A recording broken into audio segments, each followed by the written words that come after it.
I heard the sound of something hitting the bathroom wall, sharp, unmistakable, and then my daughter's voice breaking with panic. Quote, 0. My son-in-law was hurting her for entertainment right under my roof. I locked the door from the outside. What happened next made him beg 7 days later to be put behind bars instead. I thought I was just having a quiet Saturday morning. Coffee brewing in the old percolator my late wife had bought at a yard sale 30 years ago. Newspaper folded onto the kitchen table, sunlight streaming through the window of the house I'd built with my own hands in 1984. The light hit the scratches on the wooden table just right, illuminating every knife mark, every coffee ring, every memory pressed into that scarred surface. This house had stories, good ones, mostly. Emma's first steps, taken right there by the refrigerator. Her high school graduation party in the backyard. Christmas mornings with wrapping paper scattered like snow across the living room floor. My daughter, Emma, and her husband, Derek, had moved in 3 months earlier. Temporary, they said, while they saved for a down payment on their own place. They'd been married for 2 years, together for 4. I'd raised Emma alone after her mother passed when she was 7. Breast cancer, fast and cruel. Emma was my whole world after that. I worked construction during the day, coached her soccer team on weekends, learned to braid hair from a YouTube video at 11 o'clock at night because she wanted to look like the other girls at school. So when she asked if they could stay, sitting across from me at this same kitchen table with those big hazel eyes, her mother's eyes, I didn't hesitate. I had 3 empty bedrooms. I had space, I had time, and I had this desperate, aching need to keep her close, to make sure she was okay, even though she was 29 years old and perfectly capable of taking care of herself. I should have hesitated. I should have asked more questions. But I was her father, and fathers want to fix things. They want to provide. They want their children under their roof, where they can protect them, even when those children are grown adults with husbands and careers and lives of their own. The first month was fine. Better than fine, actually. Derek was polite, almost excessively so. He'd grown up in foster care, bounced between 6 homes before aging out of the system at 18. No family to speak of. Emma had told me once, years ago when they first started dating, that Derek's childhood had been rough. Neglect, some abuse, the kind of thing that leaves scars you can't always see. She said it with this tender, protective tone, like she wanted to save him, like she saw something broken in him that she could fix with enough love. I understood that impulse. I'd felt it too, once, with a strayed dog that showed up on my porch in the middle of winter. Skinny, matted fur, eyes that had seen too much. I fed him, gave him a warm place to sleep, and he became the most loyal companion I'd ever had. Lived 14 years. Maybe I thought Derek was like that dog. Damaged, but redeemable, just needing someone to give him a chance. Derek seemed grateful to be here. He mowed the lawn without being asked, the push mower leaving perfect diagonal stripes across the grass. He fixed the loose cabinet hinge in the kitchen that I'd been ignoring for 2 years, the one that made this door hang crooked every time you opened it. He even organised the garage one Saturday, spending 6 hours sorting through decades of accumulated junk, old paint cans, rusted tools, boxes of Emma's childhood art projects I couldn't bring myself to throw away. "You've been holding on to this stuff forever, Pops," he'd said with a grin, holding up a lopsided clay pot Emma had made in 3rd grade. I'd taken the pot from his hands. "Not yet." He'd laughed. Not meanly, just amused, like he thought my sentimentality was quaint. And maybe it was. But that pot had Emma's thumbprints pressed into the clay. How do you throw away your child's thumbprints? Derek worked in pharmaceutical sales, had that smooth-talking charm that probably served him well with doctors and hospital procurement managers. He could walk into a room and own it within 5 minutes. Firm handshake, direct eye contact, that easy laugh that made you feel like you'd known him for years. Emma had met him at a medical conference where she was working a booth for her company. She'd come home that weekend, glowing, talking about this funny, charming guy who'd made her laugh so hard she'd snorted wine out of her nose. I'd met him a month later. He'd shown up at my door with a bottle of expensive bourbon and a story about how his foster father, one of the good ones apparently, had taught him that you never show up to a man's house empty-handed. We'd sat on the back porch drinking that bourbon, and he told me about his childhood with this careful, practiced distance, like he'd told the story so many times it didn't hurt anymore. I learned early that you can't count on anyone, he'd said, staring into his glass. Underscore, quote, underscore, 5, underscore. I'd liked him that night. I'd thought, here's a guy who's had it rough but came out the other side. Here's a guy who knows how to be grateful, how to work hard, how to love my daughter the way she deserves. I'd been wrong, but I didn't know that yet. Not in the first month, not when he was mowing the lawn and fixing hinges and organising the garage. Emma seemed happy. She laughed at his jokes, leaned into him on the couch during movie nights, her head resting on his shoulder while we watched whatever action movie he'd picked. She'd reach for his hand at dinner, their fingers intertwining across the table. She'd kiss him goodbye in the morning before work, standing on her tiptoes because he was 6'2" and she was 5'4", and he'd wrap his arms around her waist and lift her off the ground, spinning her in a little circle that made her giggle. I told myself I'd done right by letting them stay. I told myself this was what family looked like. 3 generations under one roof, helping each other, building something together. But then the second month came, and I started noticing things. Small things, at first. The way Derek's jaw would tighten when Emma spoke too long at dinner, telling a story about her day at work. How he'd interrupt her mid-sentence with a forced smile, finishing her thoughts for her in a way that was supposed to sound playful but came across as controlling. Quote, 6, Emma would start. Quote, 7. Derek would finish, grinning. Quote, 8, Emma would laugh, but it sounded hollow, obligatory, like she was laughing because she was supposed to, not because anything was funny. I noticed how she'd flinch, just slightly, almost imperceptibly, when he moved too quickly near her, reaching across the table for the salt, standing up from the couch, walking past her in the hallway. Each time this tiny involuntary recoil, like her body was bracing for impact even when her mind insisted everything was fine. I noticed the long sleeves. It was July. Georgia in July is a swamp of humidity and heat that makes you want to live in the shower. But Emma wore long sleeves to breakfast, long sleeves to dinner, a cardigan over her sundress when we sat on the porch in 90-degree weather. Aren't you hot? I'd asked one evening. Underscore, quote, underscore, 10 underscore. She'd said quickly, too quickly. I'm just used to layering. I'd wanted to believe her. God, how I'd wanted to believe her. I noticed how Derek spoke to her when he thought I wasn't listening. The edge in his voice when he called her underscore, quote, underscore 12, underscore that particular tone that turned endearment into a warning. I'd be in the garage or the backyard, and I'd hear fragments through open windows. Quote, 13, quote, 14, quote, 15. Always with that word, babe, like it was a muzzle. I noticed how Emma stopped talking about her job. She'd always been proud of her work. She was a project manager at a tech firm, coordinating teams, solving problems, building systems. She used to call me after big presentations, voice bubbling with excitement. Dad, they loved it. They approved the whole budget. But after Derek moved in, those calls stopped. When I asked how work was going, she'd shrug.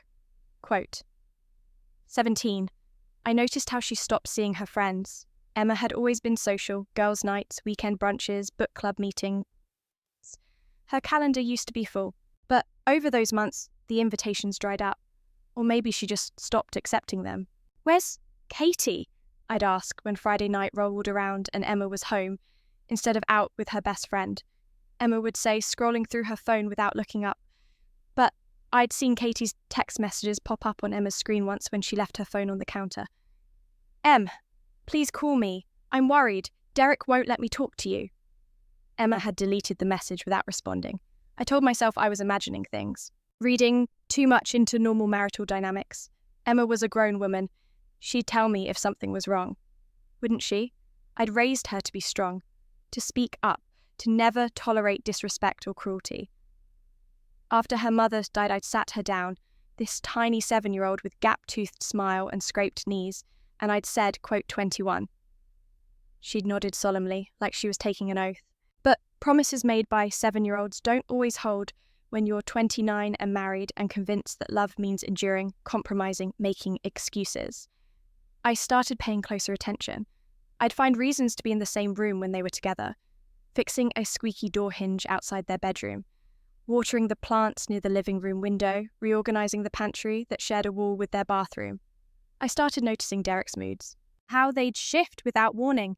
1 minute, he'd be laughing, cracking jokes, playing the charming son-in-law. The next, his face would go flat. Not angry, exactly, but empty. Like someone had flipped a switch and turned off everything warm and human inside him. Those were the moments Emma would go quiet. She'd shrink into herself, her shoulders curving inward, her eyes dropping to the floor. She'd agree with everything he said, laugh at jokes that weren't funny, apologize for things that weren't her fault. Sorry, I should have picked up your dry cleaning. Sorry, I forgot you don't like onions in the pasta. Sorry, I didn't realize you wanted the TV. Sorry. My daughter, who used to argue with her high school debate coach just for fun, who used to stand up to boys twice her size on the soccer field, who used to tell me with absolute confidence that she was going to run her own company someday. That daughter was apologizing for existing in her own space. And Derek would accept those apologies with a magnanimous nod, like he was doing her a favor by forgiving her invented transgressions. I wanted to shake her. I wanted to grab her by the shoulders and say, "What happened to you? Where did my fierce, unstoppable daughter go?" But I didn't, because I was afraid. Afraid that if I pushed too hard, she'd pull away. Afraid that she'd choose him over me. Afraid that I'd lose her completely. So I watched. And I waited. And I hoped I was wrong. Then came that Saturday morning in late August. The heat had broken overnight, one of those rare reprieves when the Georgia humidity lifts, just enough to let you breathe. I'd woken early, as I always did, my body still programmed to the construction crew schedule, even though I'd retired 2 years ago. 5:30 in the morning, birds just starting their chorus outside my window.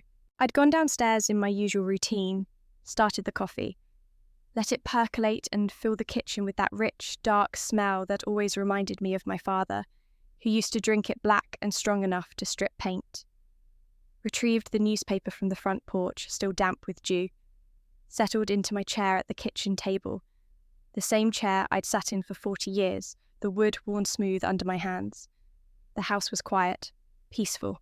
Emma and Derek's bedroom was directly above the kitchen, and I could hear the faint creak of floorboards as one of them moved around. Probably Emma. She was an early riser too, had been since she was a child. Used to pad downstairs in her pyjamas at 6 in the morning on weekends, climb into my lap, and ask me to read her the comics from the newspaper. I smiled at the memory, circling a job listing in the classifieds with my pen. Not for me, for Derek. I'd overheard him 2 nights earlier, complaining to Emma about his boss, about quotas, about how the company was squeezing him dry for commission.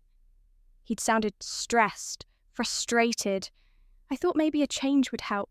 Maybe, if he found a better job, one with less pressure, he'd be happier, easier to live with. I was still trying to fix things, still trying to help. The coffee finished brewing with a final sputter and hiss. I poured myself a cup, added 2 sugars, one for each decade past 50, my wife used to joke, and sat back down. The newspaper was full of the usual depressing fare, political scandals, economic downturns, a house fire 3 counties over that had killed a family of 4. I skimmed past it all, looking for something lighter. Sports scores, weather forecast, a feel-good story about a dog that had walked 300 miles to find its owner. That's when I heard their voices upstairs, muffled through the old floors, but distinct enough to make out tone if not words. Just conversation at first. Nothing unusual. The rhythm of a married couple getting ready for their day. Then Emma's voice rose. Not loud. Emma never was loud, even as a child, but strained, tight. The way your voice gets when you are trying very hard to stay calm. Quote 27. I set down my coffee cup, slowly. The ceramic made a soft click against the wooden table. Derek's voice came next, playful and teasing in that way that made my skin prickle. Come on, babe. It's funny. You're too sensitive. It's not funny. It hurts. My hand stilled on the newspaper. The hairs on the back of my neck prickled, standing up like soldiers at attention. Every instinct I'd honed over 6 decades of living suddenly screamed that something was wrong. Fundamentally, terribly wrong. I told myself to stay out of it. Married couples bickered, they had disagreements, they worked things out in private. Emma was an adult. She could handle herself. If she needed help, she'd ask for it. But something in her tone, something tight and frightened and small, made my stomach clench like a fist. "Derek, stop!" Her voice was quieter now, pleading. The kind of pleading that comes when you know speaking up might make things worse, but you can't help yourself because the alternative is unbearable. I stood up. My chair scraped against the floor, too loud in the morning quiet. I took a step toward the stairs, then stopped. My hand gripped the edge of the table. What was I doing? Was I really going to go up there and interfere in their marriage over a disagreement I couldn't even fully hear? Then I heard it. A hard, unmistakable thud against the bathroom wall. Not the sound of something falling. I'd heard enough things fall in this house to know the difference. Not the sound of someone bumping into something accidentally. This was forceful, deliberate. The sound of something or someone being shoved hard enough to rattle the bathroom mirror on the other side. My coffee cup hit the floor. I didn't remember dropping it. It shattered, dark liquid spreading across the tile like blood, but I was already moving. "Dad, please, stop him!" Emma's voice cracked with panic, with terror, with something I'd never heard in it before. Not when she'd fallen off her bike and broken her arm at age 9. Not when her mother died. Not ever. I was up the stairs before I realised I'd moved. My 62-year-old knees protested. Arthritis I usually felt sharp and insistent every morning. But adrenaline carried me. My heart hammered against my ribs. The stairs seemed endless, each step taking a year.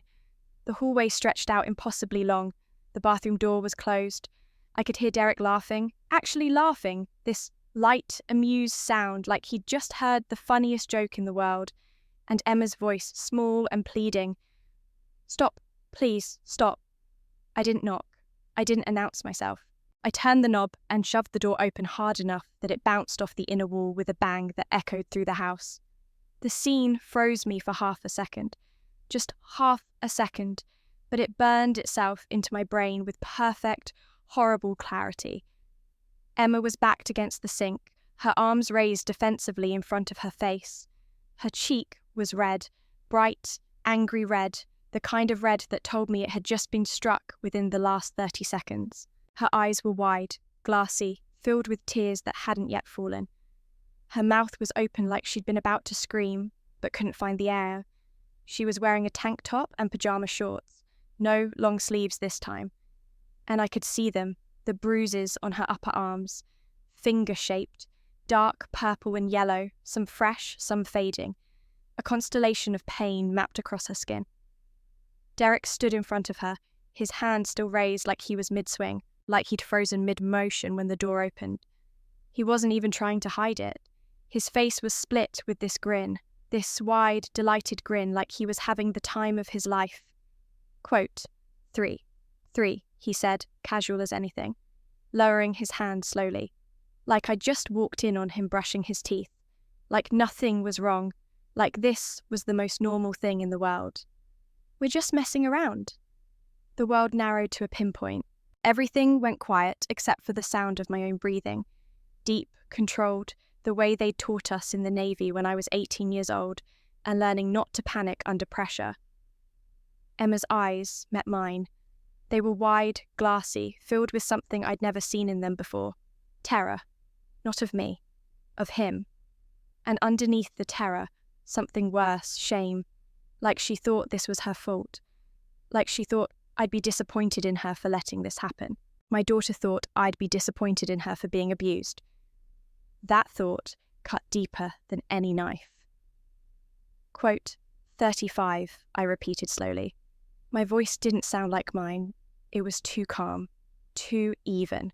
The voice of someone in complete control, or someone about to lose it entirely. You call that messing around? My gaze shifted to Emma's cheek. The red was already darkening, blooming into a bruise that would last days. I could see the outline of fingers. 4 parallel lines where his knuckles had connected. Derek shrugged, that infuriating grin still plastered on his face. His eyes were bright, almost excited. Like this was fun for him, like causing pain was entertainment. Quote, 37 _. He looked at Emma expectantly, waiting for her to agree, waiting for her to defend him, to minimize, to play along with his version of reality. Emma's mouth opened, closed. She looked at me, then at him, then back at me. Trapped between two men, not sure which way to turn. Joking, I said softly. I stepped into the bathroom. The space was small, just a sink, toilet, and shower stall. Barely room for 3 people. The air smelled like Emma's shampoo and Derek's cologne and something else. Fear, sharp and acrid.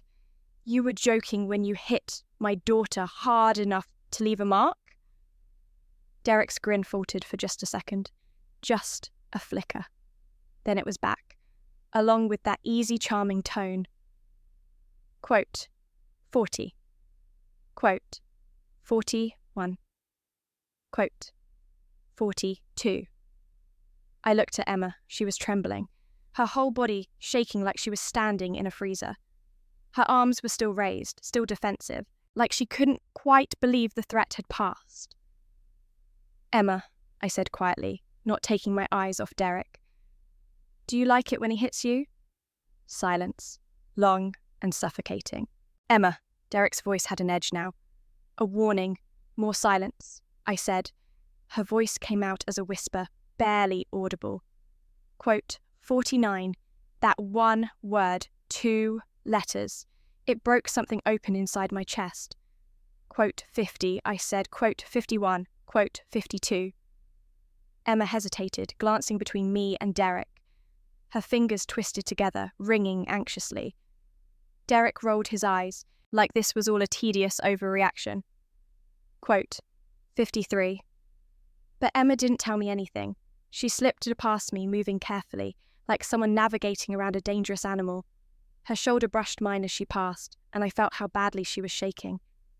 I heard her footsteps in the hallway, soft, quick, scared, retreating down the stairs. I stepped fully into the bathroom and closed the door behind me. Derek's grin finally disappeared. His eyes flicked to the closed door, then back to me. For the first time, I saw a flicker of uncertainty cross his face. Quote, 54, he started, holding up his hands in a placating gesture. Quote, 55. Quote, 56, I reached behind me and locked the door. The click was loud in the silence. Final. Quote, 57. His eyes widened slightly at the sound of the lock. Quote, 58. Quote, 59. I took a slow breath, forcing my hands to unclench. Quote, 60. Quote, 61. He laughed, nervous now, but still trying to play it off, still trying to charm his way out. Quote, 62. Those words hung in the air like poison gas. Quote, 63, I said slowly, each word measured, deliberate. Quote, 64. Derek's jaw tightened. The mask slipped, just for a second, just a flicker, and I saw what was underneath. Something cold and mean and cruel, something that enjoyed causing pain. This is between me and my wife, he said. His voice had changed. No more charm, just flat, hard authority. You need to back off. Your wife. I stepped closer. He was taller than me by 4 inches, younger by 30 years, stronger by any objective measure. But I'd been a construction foreman for 3 decades. I'd broken up fights between men twice his size. I'd stared down union bosses and building inspectors and contractors who thought they could intimidate me. I knew how to stand my ground. Quote, 68. Quote, 69, he snapped, the playful tone completely gone now. His face was flushed, angry. He blinked. He stared at me like I'd lost my mind. Then, slowly, he held it up. Defiant. Like he was proving a point. His knuckles were red, inflamed, fresh. That's from a tap? I asked quietly. He looked at his hand. For just a moment, something flickered across his face. Maybe surprise, maybe realization that his knuckles had betrayed him. Then, he lowered it quickly, shoving it in his pocket, like he could hide the evidence. Look, I don't have time for this, he said, trying to regain control of the conversation. I've got a conference call in an hour. I need to get ready. You're not leaving this bathroom. Silence. He stared at me. I stared back. Excuse me, he finally said. You heard me. He laughed, sharp, angry, disbelieving. You can't keep me in here. That's what, false imprisonment, kidnapping, I'll call the cops. Go ahead. I gestured to his pocket where his phone was. Call them. Tell them you're locked in a bathroom because you hit your wife in front of her father. See how that goes for you. His hand moved toward his pocket, stopped. He was calculating, weighing his options. If he called the police, he'd have to explain Emma's bruises. He'd have to explain the red mark on her face. He'd have to explain why he was laughing when I walked in. He didn't reach for his phone. Instead, he stepped closer, trying to use his height to intimidate me. His face was inches from mine. I could smell coffee on his breath. Quote, 83, quote, 84, quote, 85.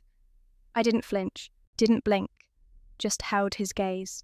Quote, 86. For a long moment, we stood there, locked in a silent standoff. The bathroom felt suffocating, hot, cramped, the air thick with tension, and the lingering smell of Emma's lavender body wash. I could see the muscles in his jaw working, clenching and unclenching. His fists opened and closed at his sides like he was physically restraining himself from taking a swing. He wanted to hit me. I could see it in his eyes. That same look he'd had when I walked in. That bright, excited gleam, like violence was a drug and he was jonesing for another hit. But he didn't swing. Because somewhere deep down, beneath all that bravado and manufactured charm, he knew if he swung at me, it would be the last mistake he made in this house. Maybe the last mistake he made anywhere. I was older, sure, slower. But I'd spent 40 years swinging hammers and hauling lumber and breaking up fights between men who made their living with their hands. I knew how to take a punch. More importantly, I knew how to give one. And right now, with my daughter's terrified face burned into my brain, with the sound of her pleading voice still echoing in my ears, I wanted him to swing. God help me, part of me wanted an excuse. You think you're tough? He finally said, his voice low and venomous. He stepped back just an inch, breaking the standoff. You think you're protecting her? She's not going to thank you for this. She's going to side with me, she always does. Those words hit harder than any punch could have, because part of me knew he was right. I'd seen it before, women who stayed, who defended, who convinced themselves it wasn't that bad. My wife's sister, Caroline, had married a man who'd put her in the hospital 3 times before she finally left. And every time before she left, she'd defended him, made excuses, told us we didn't understand, that he was under stress, that he didn't mean it, that she'd provoked him. I'd watched my wife cry over her sister for years, watched her make phone calls late at night, begging Caroline to leave, offering her a place to stay, money, whatever she needed. And Caroline had gone back. 6 times. 6 times she'd left, and 6 times she'd gone back before she finally stayed gone. I didn't want that for Emma. I couldn't let that be Emma. Quote, 89, I said. Derek blinked. Quote, 90, quote, 91. I pointed to the closed toilet lid. He stared at me like I'd lost my mind. You're insane. Sit. Or I open this door, walk downstairs and tell Emma exactly what you just said about her. Every word, how you know she'll defend you, how you count on it, how you use her love as a weapon. His face went pale. Actually pale, the colour drained out of his cheeks like someone had pulled a plug. Slowly, reluctantly, he sat. The toilet lid creaked under his weight. I leaned against the door, arms crossed over my chest. Now, you're going to sit there, and you're going to think about what you did. This is insane, he muttered, but the venom was gone from his voice. Now he just sounded petulant, like a child being punished. You can't just... I can, and I will. You're not leaving this bathroom until you understand something. Understand what? That you don't get to hurt people and laugh about it. That you don't get to put your hands on my daughter and walk away like it's nothing. That there are consequences. He scoffed, but it sounded forced, hollow. Consequences? What are you going to do? Ground me? Take away my allowance? I didn't answer. I just stood there, blocking the door, watching him. My face neutral, my breathing steady. I'd learned this technique decades ago working construction. When a man was angry, violent, looking for a fight, sometimes the best thing you could do was nothing. Just stand there, be a wall, let him wear himself out against your silence. Minutes ticked by. The house was silent, except for the distant hum of the refrigerator downstairs and the occasional creak of old wood settling. Morning sunlight slanted through the small, frosted window above the shower, cutting the room into geometric patterns of light and shadow. Derek shifted uncomfortably on the toilet lid. His leg bounced, nervous energy with nowhere to go. He pulled out his phone, some instinctive reach for distraction, and I held out my hand. "Give it to me." "What?" "No. Give me the phone, or I start yelling for Emma.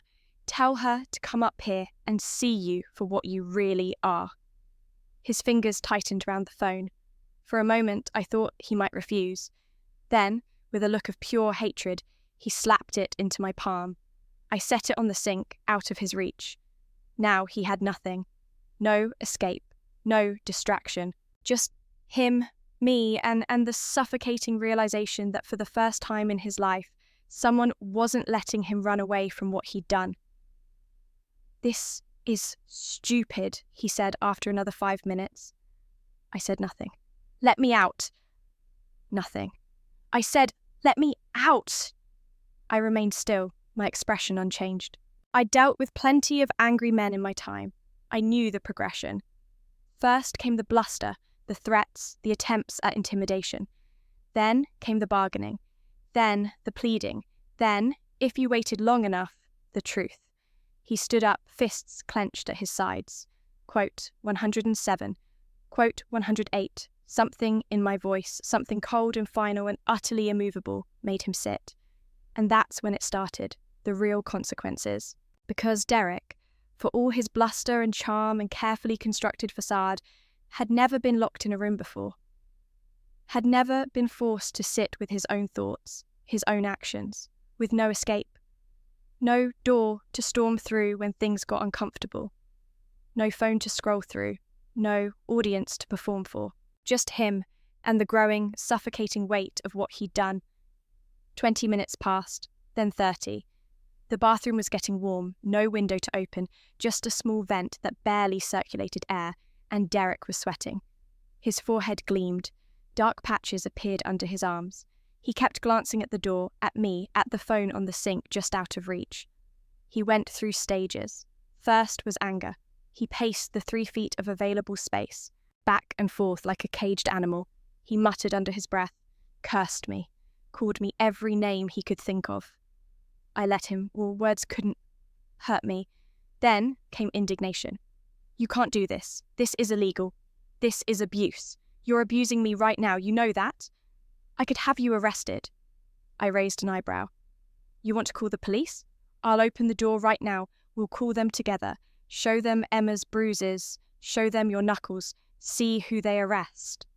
He fell silent. Then came the attempts at manipulation. The mask sliding back on, trying to find purchase. "Look, I know you're upset, I get it. You're her father, you're protective. But you have to understand, Emma and I have a complicated relationship. She has issues, emotional issues. Sometimes she needs me to be firm with her." "Firm?" I repeated flatly. "She can be dramatic, unstable. She doesn't always remember things correctly. Sometimes I have to help her see reality." Gaslighting. The word rose in my mind like bile. He was trying to gaslight me, right here, right now. Trying to rewrite reality. To make Emma the problem. To paint himself as some kind of benevolent caretaker forced to manage his hysterical wife. "My daughter," I said slowly, "graduated magna cum laude from Georgia Tech. She manages a team of 15 people. She's never had an emotional issue in her life until she met you." His jaw tightened. The mask cracked a little more. By the second hour, he was starting to unravel.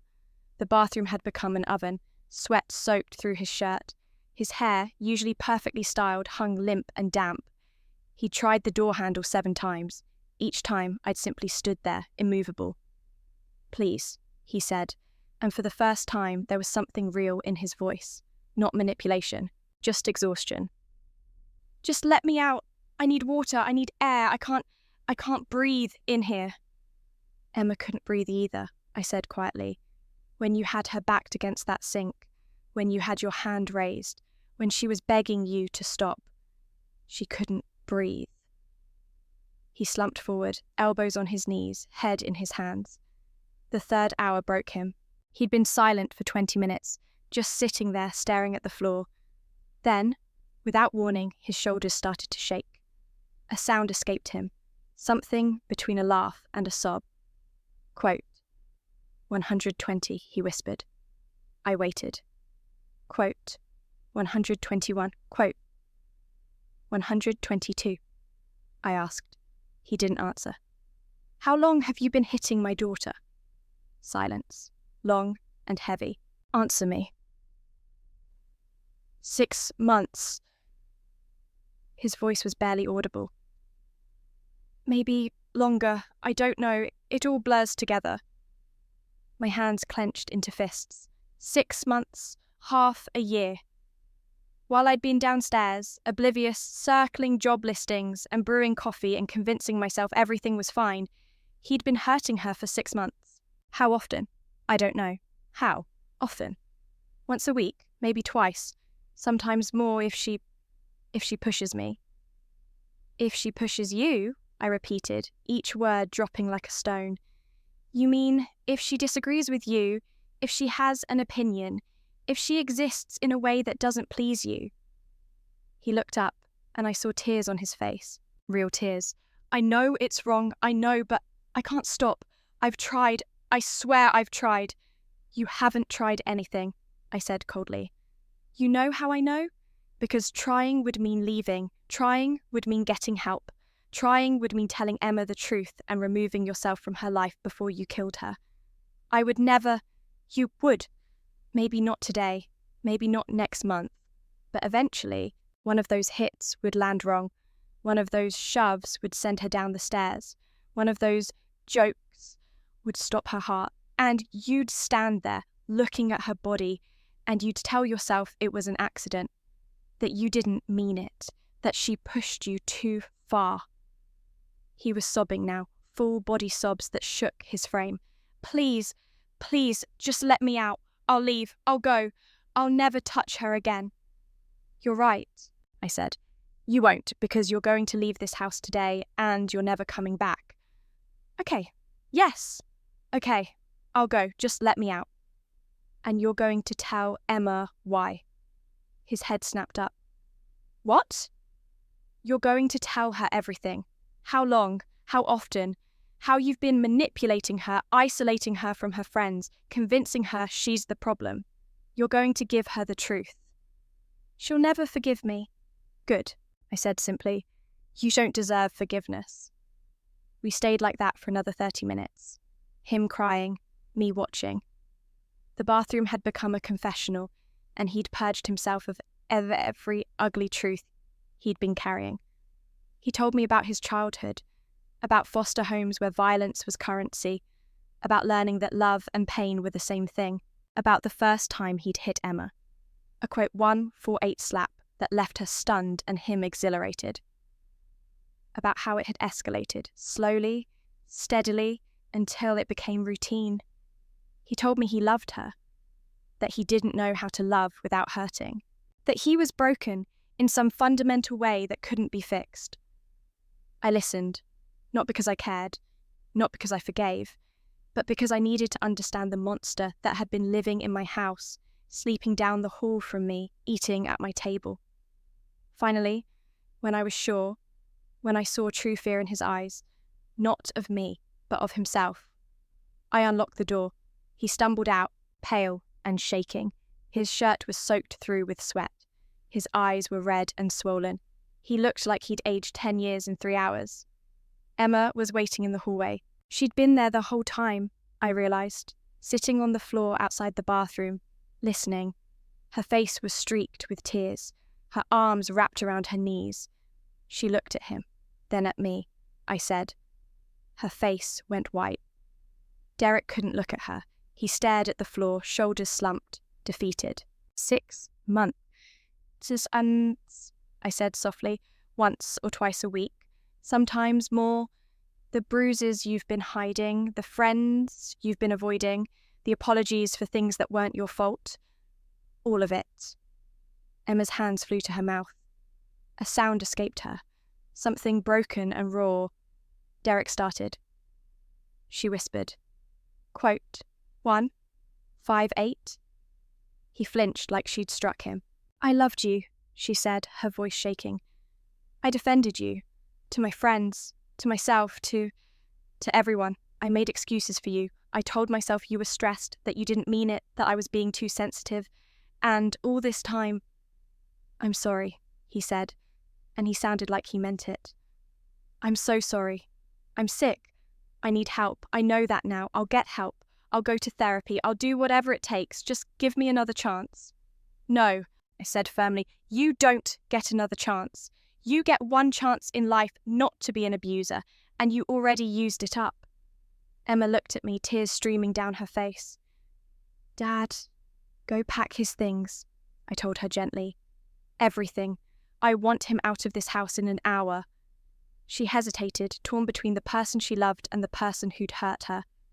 I could see the war in her eyes, the part that still wanted to fix him, to save him, to believe his promises.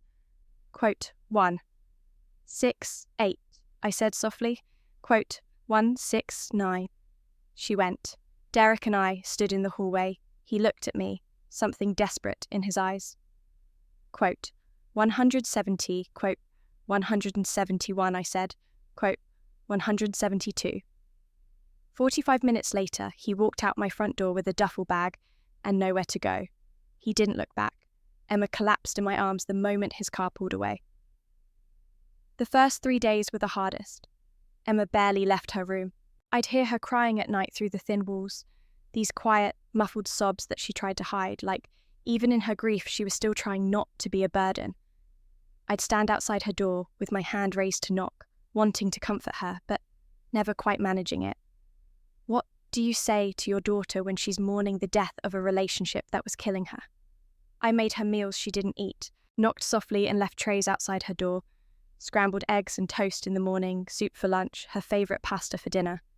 Sometimes the trays came back untouched. Sometimes she'd eaten a few bites, just enough to keep me from worrying too much. On the second day, her friend Katie showed up. I'd called her, found her number in Emma's phone when Emma was sleeping. Katie took one look at me and burst into tears. Quote, 173, she said, standing on my porch with mascara running down her face.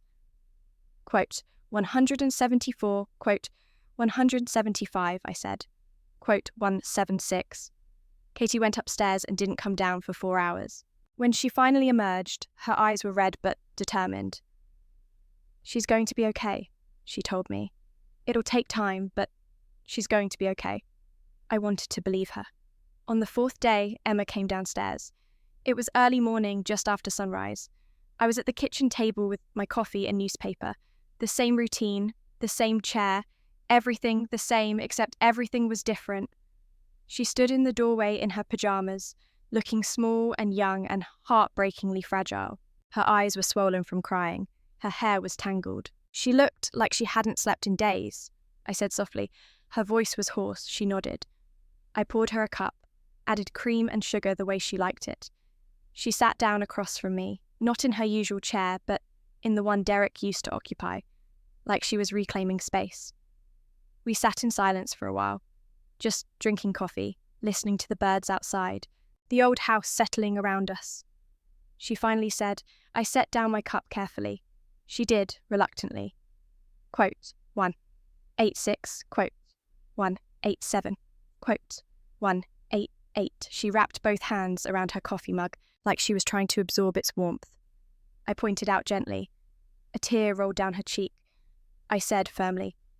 She nodded, wiping at her eyes with her sleeve. She smiled, just a little, just the corners of her mouth turning up. It was the first smile I'd seen from her in days. When did you get so wise? I'm not wise. I'm just old. You live long enough, you figure a few things out. We finished our coffee in comfortable silence. Then Emma went back upstairs, and I heard the shower running for the first time in days. Small steps. That's what healing was. Small steps forward, even when every instinct screamed to curl up and hide. On day 5, Officer Martinez called. I recognized her voice from our previous conversation, steady, professional, but not unkind. My stomach clenched. I sat down slowly. She paused. Quote, 214. After I hung up, I told Emma. She stood in the kitchen, staring at me like I'd spoken a foreign language. He turned himself in? Yes. He wants to go to jail? Yes. She sank into a chair, looking dazed. I don't understand. Why would he do that? Because, I said carefully, maybe for the first time in his life he saw what he really was, and he couldn't live with it. Do you think he'll actually change? I don't know, sweetheart. That's not on us to figure out. Our job is to focus on you, on your healing. She nodded slowly, processing. Katie gave me the name of a therapist, a woman who specializes in what happened to me. I called her. I have an appointment next week.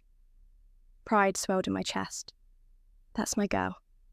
I'm scared, she admitted. That's okay. Brave people are scared too. They just keep going anyway.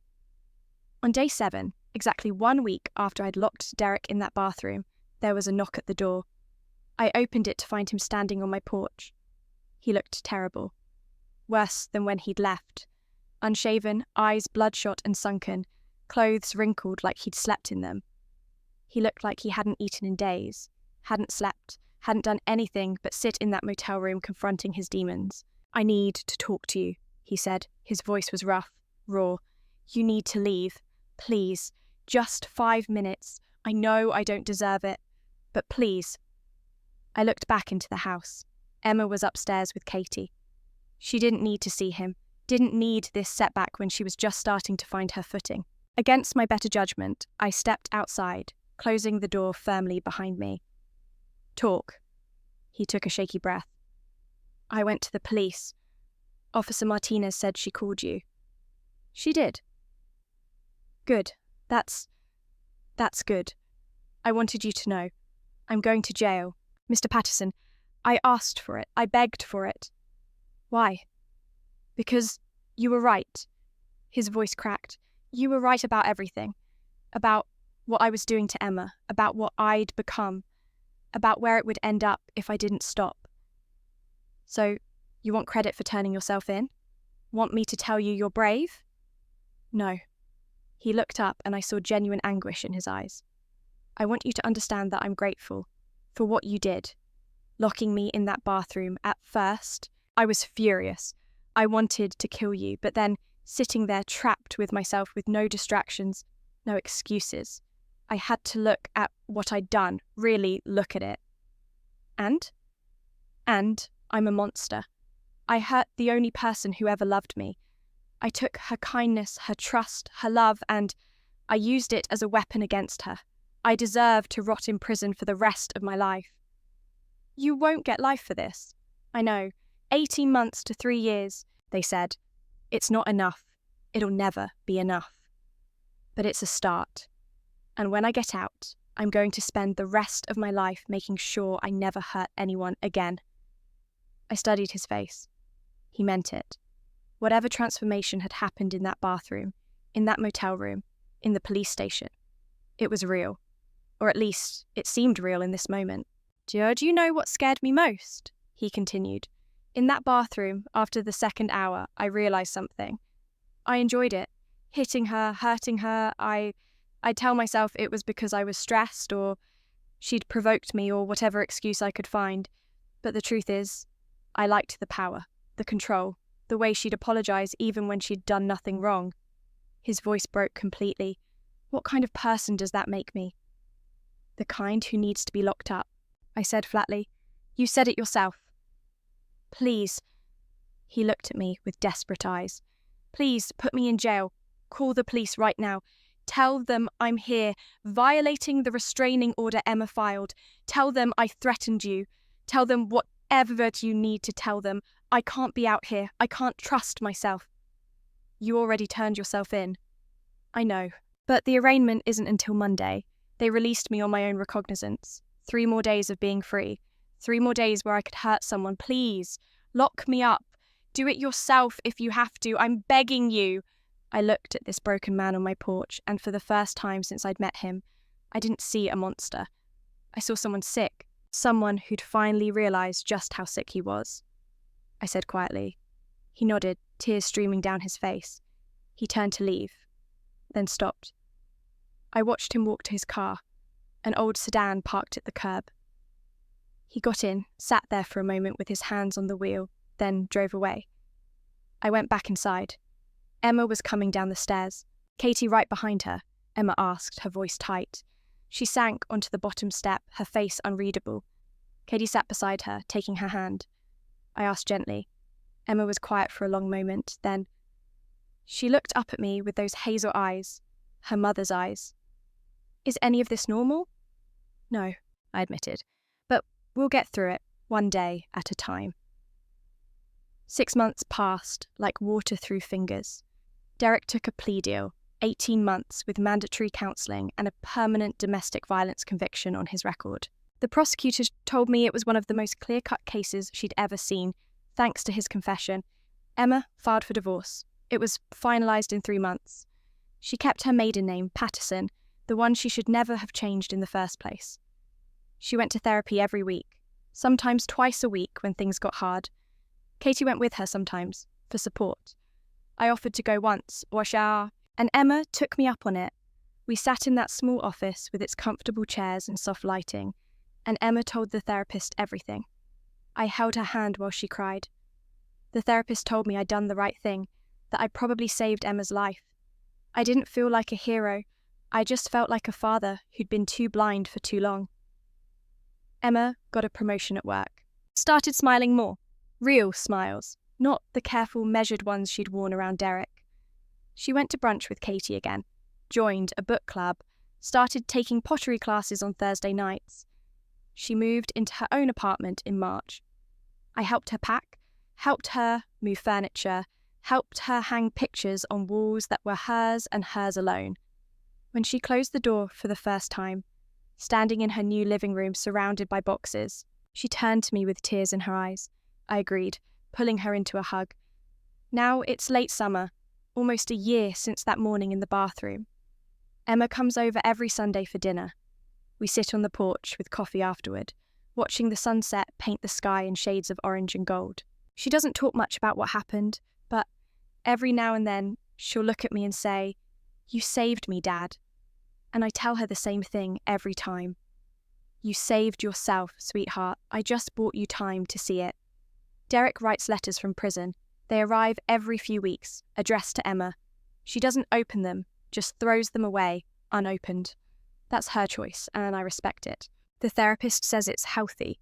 She doesn't owe him forgiveness, doesn't owe him closure. Her healing doesn't require his redemption. Katie told me recently that Emma's been dating someone new, a quiet guy from her pottery class. Takes things slow, respects her boundaries, makes her laugh. I haven't met him yet, but Katie says he's good for her, that he's patient with her triggers, her bad days, her need for space sometimes. "Don't worry," Katie told me with a smile. "This one's different. We've all vetted him, thoroughly." As for me, I still sit at the same kitchen table every morning, still brew coffee in the same percolator, still read the newspaper and circle job listings, not for anyone anymore, just habit. The house is quiet now, just me and my memories and the satisfaction of knowing I did right by my daughter when it mattered most. Some people have called what I did extreme. Illegal, even. Locking a man in a bathroom for 3 hours could technically be considered false imprisonment, but I don't regret it. Not for a second. Because I heard my daughter cry for help, and I did what any father would do, what any father should do. I stopped the person hurting her. I made him face what he'd become. I gave her the chance to escape, and I'd do it again in a heartbeat. People ask me sometimes if I think Derek really changed. If those 3 hours in a locked bathroom actually fixed something broken in him. I don't know. Maybe. Maybe not. That's not my concern anymore. My concern is Emma. My fierce, resilient, beautiful daughter who survived something that breaks so many people, who went to therapy and did the hard work and came out the other side stronger. She called me last week, her voice bright and excited in a way I hadn't heard in years. Dad, I got another promotion. Senior project manager. They're putting me in charge of the whole department. That's wonderful, sweetheart. I'm so proud. And Dad, I'm happy, really, genuinely happy. For the first time in I don't know how long. Those words were worth everything. Every sleepless night, every moment of doubt, every second I'd stood in that bathroom doorway, watching a broken man come to terms with his demons. The sun sets earlier now as summer fades into fall. The porch is cooler in the evenings, requiring a jacket. The leaves are just starting to turn, painting the neighbourhood in red and gold. I sit in my chair, coffee in hand, and watch the world turn. Emma is safe. Emma is healing. Emma is free. And in the end, that's all a father can really ask for.